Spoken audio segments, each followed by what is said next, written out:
If your Bernina needle threader has become broken, or it's not threading quite right anymore, here's a simple way you can change it yourself at home.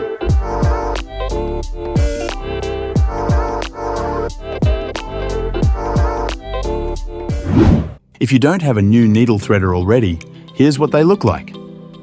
I have a link to these in the description of this video. Okay, let's do it! Step 1. Remove your needle so you don't get poked.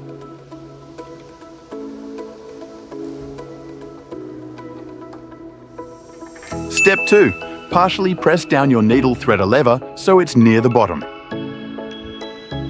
Step 3. Firmly push on the grey part directly downwards and the threader will come off the shaft. Step 4. With the needle threader lever in the same position, put the new threader in place.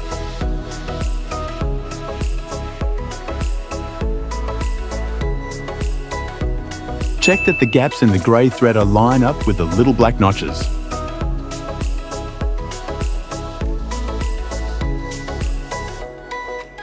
Firmly press it upwards.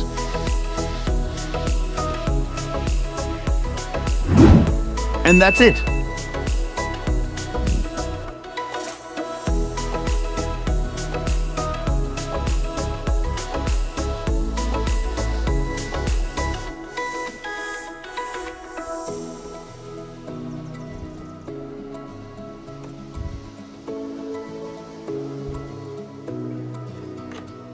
If you found this helpful, please like this video and consider subscribing.